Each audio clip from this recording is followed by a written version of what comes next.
Oi, pessoal, tudo bem? Tranquilinho? Aí em casa, com esse friozinho gostoso. Melhor ainda tendo uma aula de biologia, né? Então vamos lá? Pega a sua apostila 7, capítulo 2. Vamos estudar hoje a excreção, sistema excretor humano. Lá na apostila 7, capítulo 2, a partir da página 45. Página 45. Na página 45, equilíbrio hidrossalino e excreção. Nós temos uma ilustração do equilíbrio hidrossalino em vertebrados. Letra A, os peixes de água doce. Então, acontece o fenômeno da osmose, excreta é amônia. A letra B, os peixes ósseos marinhos, também o fenômeno da osmose, e o excreta é amônia. Peixes cartilaginosos na letra C, eles eliminam ureia, um processo chamado de uremia fisiológica. O que é essa uremia fisiológica? Concentração de sais no sangue é menor do que a concentração na água do mar. Entretanto, a alta concentração de compostos orgânicos, como a ureia, contribui para manter o plasma desses peixes ligeiramente hipertônico em relação à água do mar. E a elevada concentração de ureia no sangue é conhecida como uremia fisiológica. E na letra D, temos ilustrada uma ave marinha, porque as aves marinhas e os répteis marinhos, eles possuem uma glândula de sal na cabeça, para eliminar o excesso de sais minerais do organismo. Nessa tabela, nós vemos aqui os resíduos nitrogenados mais comuns nos seres vivos. É a amônia, aqui ó, a amônia, a ureia e o ácido úrico, ok? Como acontece então esse controle hidrossalino em peixe dulcícola? É um peixe de água doce. A absorção se dá, ali pela boca do animal, absorção da água, e a eliminação da água pelos rins. E nessa eliminação ele perde também sais minerais. A captação dos sais minerais se dá pelas brânquias, e o meio, ele, em relação ao corpo desse animal, ele é hipotônico, ok?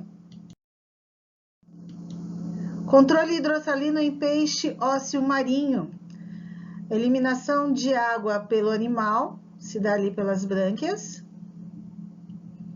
A urina, ela é pouco volumosa. A maior retenção de sais no organismo desses animais.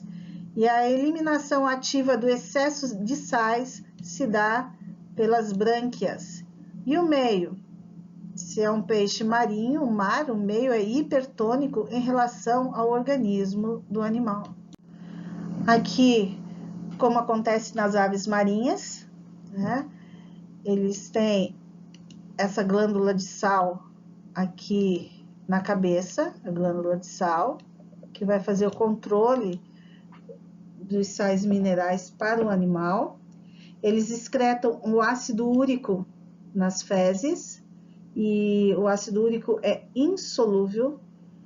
Então, quando eles excretam o ácido úrico, ele vai na urina, sai junto com as fezes, tá? Acontece o processo de osmose, então osmorregulação nesses animais e em répteis marinhos também, ok?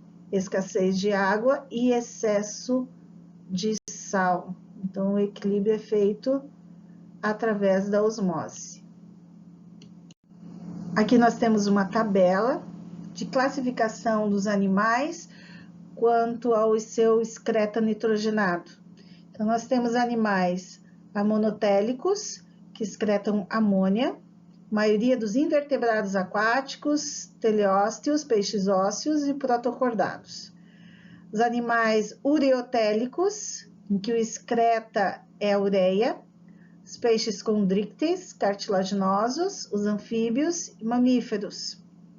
E os uricotélicos, que tem como excreta nitrogenado o ácido úrico, são os insetos, répteis e aves, tá?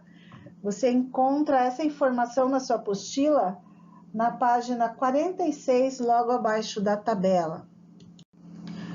Agora você volta para a página 45, e lá nós temos a classificação dos tipos de rins nos vertebrados. Então, os pronéfros são segmentados e se situam na região anterior do corpo. Filtram excretas do celoma. Então, ocorrem nos ciclóstomos e nos embriões de todos os vertebrados, funcionais apenas em embriões de peixes e anfíbios. Os mesonéfros também são segmentados e se situam na região mediana do animal, meso, meio. Filtram as excretas tanto do celoma quanto do sangue. Ocorrem em embriões de répteis, aves e mamíferos e em peixes e anfíbios adultos. Metanéfros não são segmentados e situam na região posterior do corpo. Filtram excretas apenas do sangue. É o tipo de rim mais evoluído e ocorre em répteis, aves e mamíferos adultos. Agora vamos ao sistema urinário humano. Então, página 47.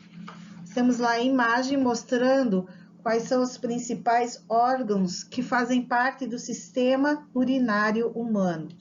Então, quais são esses órgãos? Nós temos aqui o rim, né? Então, temos 2 rins. Temos os ureteres, também temos 2 ureteres. A bexiga urinária e a uretra, tá?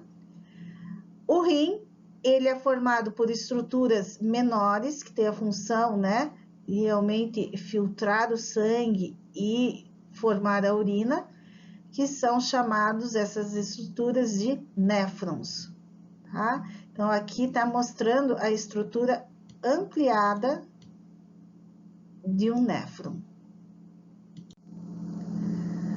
A formação da urina se dá no néfron. Então, tá aqui, filtração glomerular, tá? Que acontece no sangue. Então, o sangue vai passar por essas estruturas, pelos néfrons, aonde esse sangue vai ser filtrado e vão ser retidas as toxinas, né? Os excretas nitrogenados para serem eliminados na urina. Então, nesse processo, a gente tem a filtração glomerular, a reabsorção tubular e a secreção tubular. São as 3 fases da formação da urina pelo néfron. Então, tá aqui, ó, a filtração, a reabsorção e a excreção. E essa ilustração mostra de forma mais simplificada quais são as partes que compõem o néfron. Cápsula de Bowman, glomérulo, tubo de néfron, ok?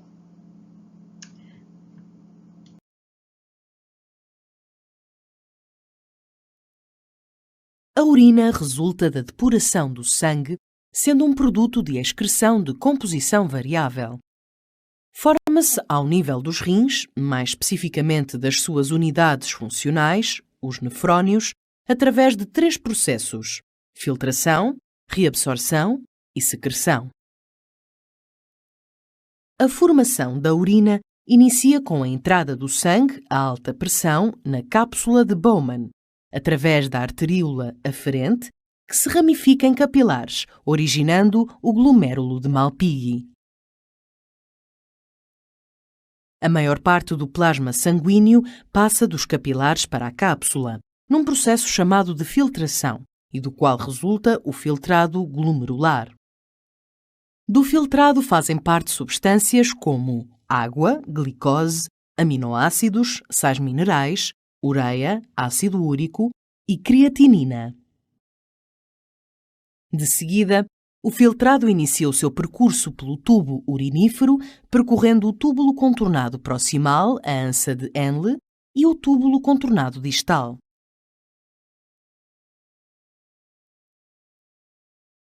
Ao longo destes, a composição do filtrado vai se alterando devido à reabsorção e secreção. Na reabsorção, grande parte do volume do filtrado é reabsorvido para os capilares sanguíneos, isto é, cerca de 98% da água e substâncias úteis para o organismo, quase toda a glicose, aminoácidos, vitaminas e alguns sais minerais. No entanto, os produtos azotados, como a ureia e o ácido úrico, e ainda alguma água e sais minerais permanecem no filtrado. A secreção ocorre em regiões específicas do tubo urinífero, que são envolvidas por redes de capilares sanguíneos. Durante este processo são lançadas diretamente para o tubo urinífero substâncias tóxicas, como medicamentos e algumas hormonas. O resultado final é a formação da urina, composta pelas substâncias não reabsorvidas e pelas secretadas, essencialmente água, produtos azotados, íons em excesso e creatinina. A urina continua o seu trajeto até ao tubo coletor, no qual pode ainda ocorrer reabsorção de água de acordo com as necessidades do organismo, o que levará a uma maior ou menor quantidade de urina excretada. Em síntese, a formação da urina ocorre ao nível dos nefrónios e implica 3 etapas: a filtração, a reabsorção e a secreção, durante as quais são eliminados os resíduos resultantes do metabolismo celular presentes no sangue e é regulada a concentração de água e sais necessários ao equilíbrio do organismo.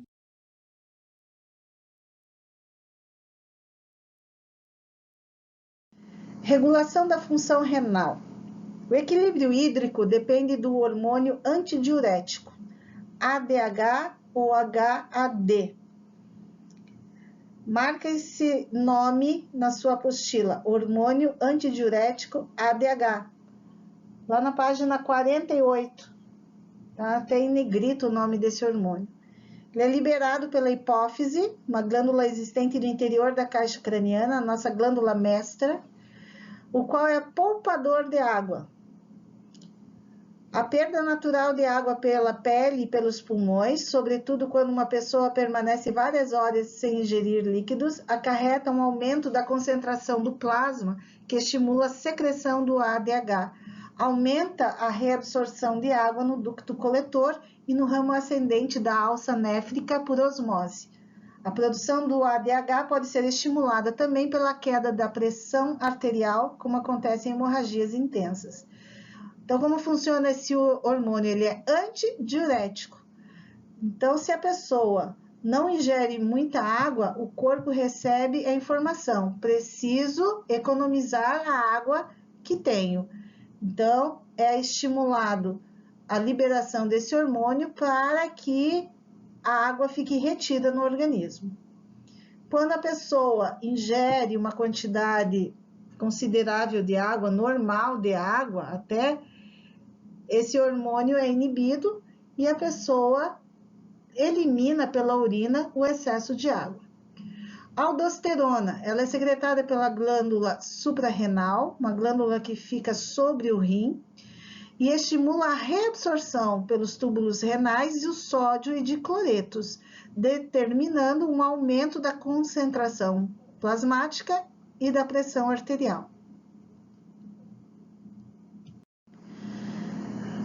Continuando sobre a regulação da função renal, vamos falar sobre um outro hormônio, que é o fator natriurético atrial.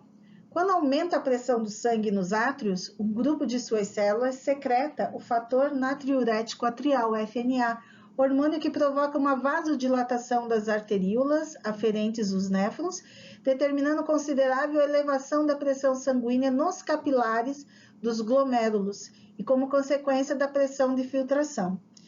O aumento do volume da urina leva a uma maior perda de água e o que diminui a pressão arterial. Então, vejam, né? Todo o sistema excretor, toda a formação de urina, toda a função renal está intimamente ligada à pressão arterial e ao funcionamento do nosso sistema cardiovascular. O etanol, ele inibe a secreção do ADH, por isso bebidas alcoólicas costumam ter uma ação diurética. Substituindo o papel dos rins, o princípio da hemodiálise baseia na difusão de partículas pelas membranas. No rim artificial, o sangue do paciente circula separado por uma membrana seletivamente permeável ao lado do fluido de diálise. À medida que circula, o sangue perde sódio, potássio e ureia para o fluido, enquanto recebe outras substâncias como glicose e íons bicarbonato. O motor faz o sangue circular pelo rim artificial e retornar ao paciente. Então, pessoas que já têm uma debilidade funcional dos seus rins, elas precisam ser ligadas a essa máquina que faz uma hemodiálise, quer dizer, a máquina ela vai fazer o papel do rim humano, ela vai filtrar o sangue, né, da pessoa, do paciente, e devolver esse sangue já filtrado, limpo ao seu organismo. Agora nós vamos assistir um breve vídeo que vai falar sobre os cuidados, sobre o que pode acontecer, né, quando nós não cuidamos muito bem dos nossos rins, ok?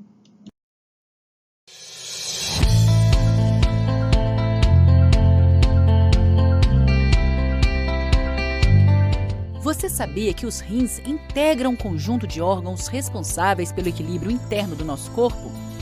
São eles que eliminam grande parte das toxinas do sangue, filtrando essas impurezas para formar a urina.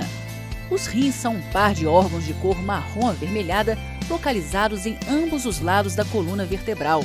Todo o nosso sangue é filtrado várias vezes ao dia por eles, fazendo com que o sangue que passa aos rins retorne limpo ao coração e assim todas as toxinas sejam eliminadas pela urina. Mas quando os rins não funcionam apropriadamente, as toxinas se acumulam no sangue, pois o filtro não está funcionando corretamente. As principais causas de alteração da função renal são hipertensão arterial, diabetes e infecções urinárias repetidas. Por isso, fique atento a um ou mais desses sinais. Redução do volume urinário. Urinar muitas vezes, principalmente à noite. Urina com aspecto sanguinolento. Urina com muita espuma. Dor lombar que piora ou não com movimentos. História de pedra nos rins, pressão alta, inchaço, uso crônico de certos medicamentos. Caso você tenha pressão alta, diabetes ou infecções repetidas, ou perceba algum desses sintomas, procure imediatamente uma unidade de saúde. Pode ser que você já esteja ou virá a ter os rins funcionando mal. Em caso de necessidade, o SUS oferece tratamento integral para os pacientes renais crônicos, que inclui hemodiálise e, em casos mais graves, transplante de rim. Mas você pode evitar qualquer complicação nos rins com medidas simples, como evitar medicamentos que fazem mal aos órgãos, não fumar, além de manter um peso saudável e manter controlada a pressão arterial e o nível de açúcar no sangue. Manter hábitos saudáveis é a melhor forma de prevenir doenças renais.